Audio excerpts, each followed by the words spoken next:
Selamat pagi pemirsa. Berita Padang hadir kembali hari ini bersama saya Adini dan sejumlah informasi telah kami siapkan untuk Anda. Berikut selengkapnya.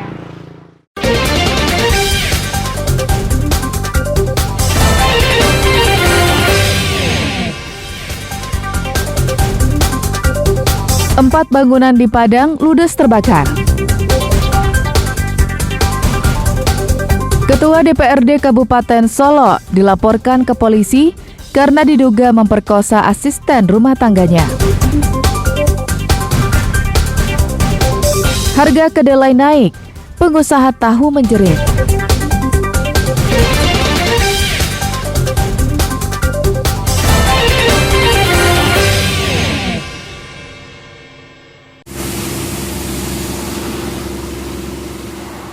Petugas Dinas Kebakaran tampak berjibaku memadamkan kobaran api yang membakar 4 bangunan di kawasan Pampangan Kota Padang pada Sabtu dini hari pekan lalu. Bangunan yang terbakar itu terdiri dari 3 unit rumah dan sebuah toko. Dinas Pemadam Kebakaran Kota Padang yang menerima informasi itu bergegas ke lokasi.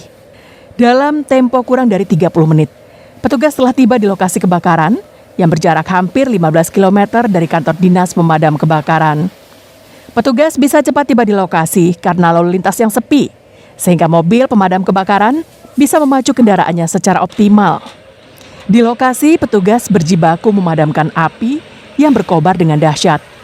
Besarnya kobaran api disebabkan objek yang terbakar adalah bahan-bahan yang sangat mudah terbakar, serta kencangnya tiupan angin. 40 menit kemudian, api bisa dipadamkan. Petugas mampu bekerja optimal karena sumber air untuk memadamkan api tak jauh dari lokasi kebakaran. Tidak ada korban jiwa dalam kebakaran ini, namun kerugian ditaksir mencapai 1 miliar rupiah. Bahaya terjadi kebakaran di daerah Pampangan Paralawe. Langsung kami kirimkan unit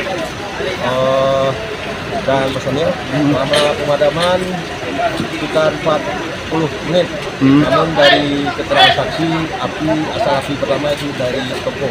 Jadi adapun objek yang terdampak adalah 2 unit rumah rusak berat ditambah 1 toko dan 1 rumah rusaknya. Belum diketahui penyebab kebakaran, namun kesaksian warga, api muncul dari toko yang diduga hubungan pendek arus listrik. Alfi melaporkan dari Padang.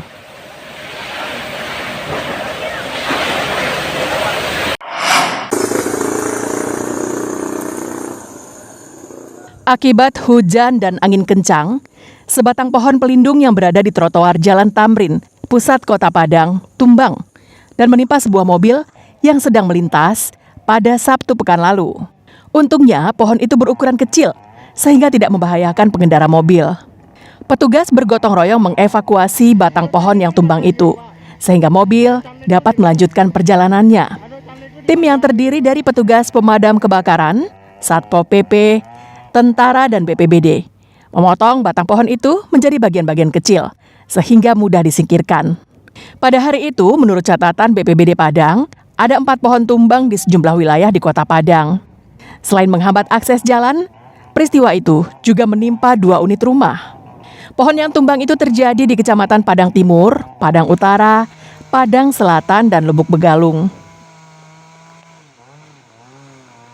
Sudah ada 4 pohon tumbang, 2 menghambat akses jalan dan 2 lagi menimpa rumah warga.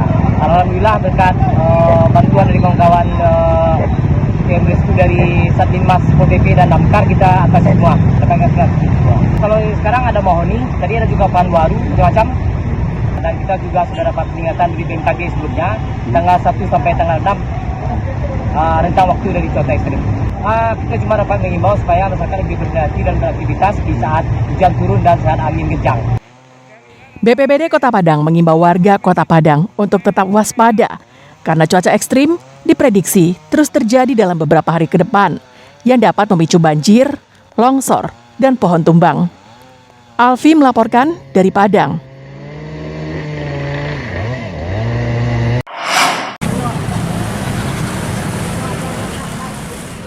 Sebuah truk yang bermuatan tandan buah sawit terguling dan menimpa sebuah warung yang berada di pinggir jalan lintas Sumatera, kilometer 1, Pulau Punjung Darmasraya pada hari Jumat pekan silam. Menurut keterangan warga, mobil truk yang dikemudikan Sugeng itu rencananya mau mengantarkan tandan buah sawit ke pabrik pengolahan kelapa sawit. Diduga karena muatan berlebih menyebabkan truk oleng dan terguling menimpa sebuah warung. Akibatnya, tandan buah sawit tumpah berserakan di jalan dan sebagian masuk ke dalam warung warga itu. Mobilnya ke penuh muatan melebihi dengan kapasitasnya. Dari ujung sana tuh mobilnya udah miring, nggak bisa berhenti di sana. Di sini jalan terlalu miring, jatuh kena lah warung kemenakan saya sini. Kerugian minimal puluhan juta lah Pak. Bisa dihitung soalnya telase barang-barang banyak habis, bangunan pun juga kan. Peristiwa tergulingnya truk bermuatan tandan buah sawit ini menjadi tontonan warga sekitar. Polisi lalu lintas Polres Darmasraya melakukan olah tempat kejadian peristiwa. Nah, muatannya sudah berlebih dan jalan di sekitaran lokasi agak miring karena muatannya berlebih, jadi baknya itu terbawa miring, jadi di luar dari kontrol di supir, jadi mengakibatkan bak jatuh dan menimpa satu buah rumah yang TKP-nya di wilayah Pulau Punjung. Untuk korban jiwa masih nihil Mas, tidak ada, hanya kerugian material Mas. Dalam peristiwa ini tidak ada korban jiwa. Kerugian ditaksir mencapai 20 juta rupiah. Sedangkan mobil truk yang terbalik itu masih berada di lokasi karena pemilik menunggu kedatangan mobil derek untuk mengangkat truknya itu. Eko Pangestu melaporkan dari Darmasraya.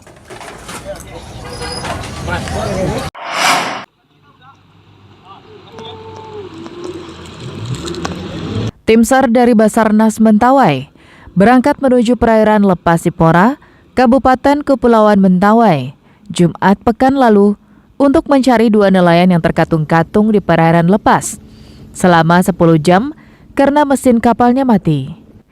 2 nelayan yang masing-masingnya bernama Imus, berusia 38 tahun, dan Opung, berusia 30 tahun, dan berasal dari Padang. Rencananya hendak mencari ikan di perairan Sipora. Namun usai memancing, perahu mereka mengalami mati mesin. Keduanya berangkat dari Pantai Padang pada Kamis sore. Perjalanan mereka dilengkapi dengan bahan bakar dan makanan selama di laut. Namun naas, perahu yang mereka gunakan mengalami mati mesin ketika hendak pulang usai memancing. Beruntung, informasi darurat yang mereka sampaikan berupa lokasi berdasarkan titik koordinat pada peralatan navigasi, diketahui tim SAR. Bahwa telah terjadi kapal mati mesin di perairan Sipora, dan pada pukul 08.40 kami memberangkatkan 1 tim rescue dengan menggunakan RIP. Selanjutnya pada pukul 11.00 RIP beserta tim rescue tiba di lokasi kejadian dan langsung melaksanakan pencarian dan mendapatkan korban. Kedua nelayan dievakuasi dengan selamat ke Tua Pejat, ibu kota Kabupaten Kepulauan Mentawai, dengan jarak sekitar 15 mil. Sedangkan perahu mereka ditarik ke dermaga untuk diperbaiki. Safaatul Ulum melaporkan dari Kabupaten Kepulauan Mentawai.